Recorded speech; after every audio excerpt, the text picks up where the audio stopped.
Wow, wow, wow, quel monstre! On est le lendemain du derby de Manchester et en voyant les actions d'Haaland, vraiment, quel cyborg!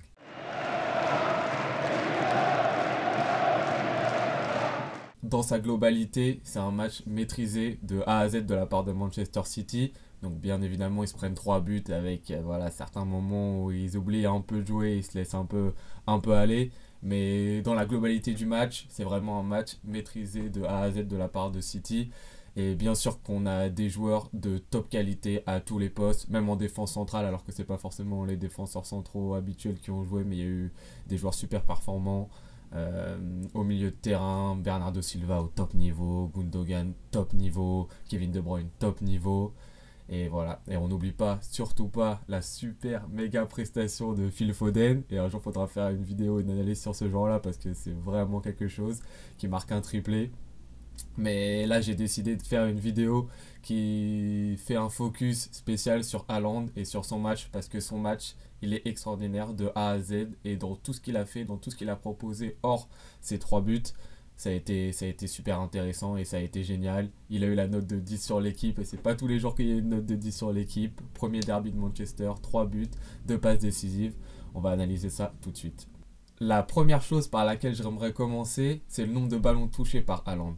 En moyenne, jusqu'à présent, en première ligue, on voyait qu'Haaland il touchait à peu près 22 ballons par match. Et sur ce match-ci, il en a touché 35. C'est son record absolu en première ligue, sur ses premières journées de championnat. Et on voit que ces différentes touches de balle, elles vont être faites à différents endroits du terrain et qu'elles vont avoir un impact différent et qu'elles vont être utilisées différemment par Haaland. Ce pas des touches de balle qui vont être exactement les mêmes. Et on va les catégoriser en 4, on va dire. Donc en premier lieu, les touches de balle qui ont été importantes de la part d'Haaland sur ce match-là, bah ça va être les têtes. À peine 5 minutes de jeu, il me semble, et on voit déjà Haaland qui se procure la première occasion du match de la tête. Donc on voit déjà que c'est un poids à ce niveau-là et qui prend de la place et que son physique lui permet d'être dangereux sur ce type d'action. Et enfin, de la tête, bah, on voit bien qu'il est important puisque son premier but, qui est le deuxième de Manchester City, bah, c'est un but sur corner. Et de la tête, c'est son troisième but de la tête en première ligue. Ensuite, va aussi y avoir, et ce qui est intéressant dans ce match-là, et ce qu'on a bien vu, là où Haaland va être important, c'est les touches de balle qui vont dans le sens du jeu de son équipe. C'est-à-dire qu'Haaland, il ne doit pas simplement être un joueur de finition, un joueur qui va marquer, bien sûr que c'est important, mais ce qui va être compliqué, et ce qui devait de base être compliqué pour City, mais finalement qu'il n'est pas du tout, c'est que Haaland participe au jeu et soit pas un joueur uniquement qui reste dans la surface et qui attend les ballons. Et sur ce point-là, on voit qu'Haaland il est de plus en plus en train de se développer et que ça fonctionne de mieux en mieux. Et ce match-là, ça l'a totalement montré. Parce que comme je l'ai dit précédemment, il a battu son record de ballons touchés et que c'est des ballons qui sont intéressants. Et dans ces ballons intéressants, il y a les remises. Et Haaland en a fait une flopée dans ce match-là. Donc c'est-à-dire que c'est des ballons qu'il vient chercher généralement un petit peu devant la ligne médiane, où il arrive, il se place dos au but et il remise pour un de ses partenaires. Donc ça crée un point de fixation. Et là, il y en a eu un certain nombre dans ce match-là et c'est très intéressant de voir Haaland qui arrive justement techniquement à les faire parce que ça permet à City de se relancer et des fois de sortir de certains pressings. Il n'y en a pas eu énormément des pressings de la part de Manchester sur ce match-là, mais il y en a eu et ils ont réussi à s'en sortir justement grâce à ces sorties d'Haaland. Il arrive également à en faire, on le voit, lorsqu'il est près de la surface de réparation. Il en a notamment fait une belle pour Grealish qui amène un très bon coup franc dangereux.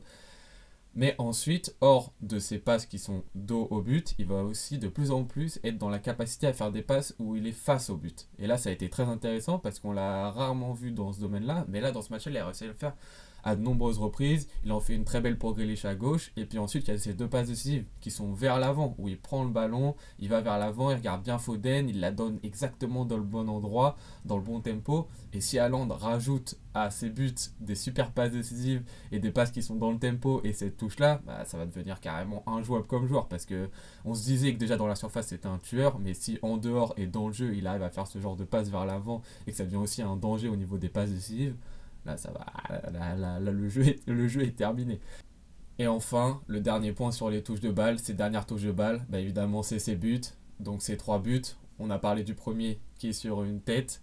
Et ensuite, voilà, c'est vraiment des buts de killer, de renard des surfaces en une touche de balle. Son deuxième but qui vient d'une magnifique passe de De Bruyne, mais il faut encore aller la chercher, faut se faufiler derrière Varane, et faut la mettre, elle est super bien touchée.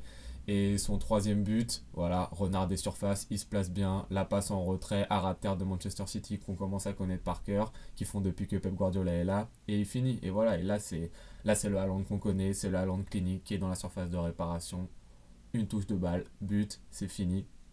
C'était un petit tour d'horizon voilà, sur ce focus sur Haaland sur ce match-là, un peu rapide parce qu'on connaît un peu les forces d'Haaland depuis un certain moment, mais là il a réussi à les mettre en application dans un match important, dans un derby, dans son premier derby. Et voilà, on a vu que c'était pas seulement un joueur qui allait marquer des buts et ça doit pas l'être. Dans les grands matchs, Haaland il va être obligé de faire autre chose que rester dans la surface et marquer des pions. Il va devoir jouer avec son équipe. Et jusqu'à présent, c'était pas évidemment, c'était pas forcément le cas, ce qui est normal, il vient d'arriver au club. Et là, sur ce match-là, on a l'impression qu'il y a eu un step-up énorme. Il est là où il faut, il va pas surjouer, il va pas essayer d'avoir le ballon, de se placer en numéro 10, d'être un playmaker, etc.